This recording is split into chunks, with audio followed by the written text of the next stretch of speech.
pushing back against Japan's plan to release nuclear wastewater into the Pacific Ocean. Welcome to VOA Asia Weekly. I'm Chris Casquejo in Washington. That story is just ahead, but first making headlines. Japan is preparing to evacuate nationals out of Sudan, where fighting continues between forces loyal to Sudan's top two generals. Japan's chief cabinet secretary said the defense ministry is preparing to evacuate about 60 Japanese citizens. North Korean leader Kim Jong-un has called for the launch of a spy satellite, state media reported on Wednesday. Kim discussed the plan during a visit with his daughter to the country's National Aerospace Development Administration on Tuesday.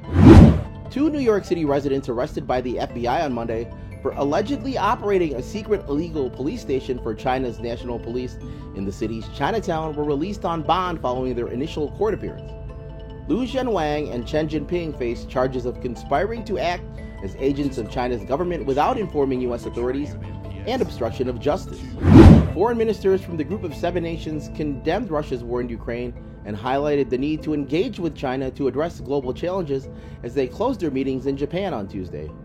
While noting the importance of working with China on issues such as climate change and global health security, the ministers expressed concerns in a joint communique about China's actions in the East and South China Seas and its stance toward Taiwan.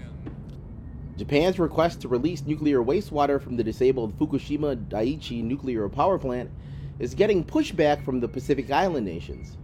During the recent G7 Environment Ministers meeting, that effort gained additional momentum among environmentalists around the world. VOA's Jessica Stone reports. The Pacific Islands region is home to millions of marine animal species. Experts say some 44% are endangered or under threat. It's also home to people who make their living off the bounty of the sea. It's our life. The ocean provides almost everything that we need for livelihood because we are ocean states. Kiribati Ambassador Tibururu Sito says that's why people of the region are concerned about a proposal by Japan's nuclear power company, TEPCO, to release more than 1 million metric tons of treated nuclear wastewater from the Fukushima plant into the Pacific. Japanese officials maintain they can make the water safe. The continued progress in the commissioning efforts, including the release of advanced liquid processing system, treated water into the sea, as well as Japan's science-based and transparent approach, has been appreciated. The International Atomic Energy Agency says Japan is running out of storage space for the water and is following recommended safety standards for treating the contaminants. But at a recent gathering of Group of Seven environment ministers, Germany's top environment official refused to endorse the plan. It is obvious that the ministers of environment cannot support the feeding back of contaminated substances into water anywhere in the world. This release is absolutely unprecedented in terms of the scale. Ivana Nikolacic is a chemical engineer who directs Columbia University's nuclear research in the Marshall Islands. It was here that the United States conducted 67 nuclear tests between 1946 and 1958. Nikolacic says more than 60 years later, her research team found radioactive elements in the coconuts here. The radiation is still there.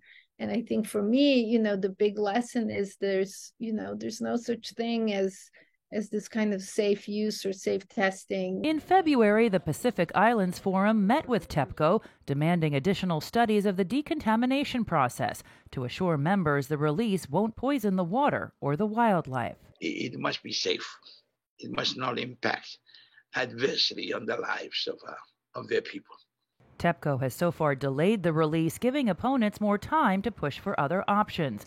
Nikolacic says one alternative should be locating additional storage tanks to house the nuclear wastewater until the radioactive isotopes break down further.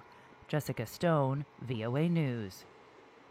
Visit voanews.com for the most up-to-date stories. Thanks for watching VOA Asia Weekly. I'm Chris Casquejo. Until next week, we leave you with a major conservation milestone.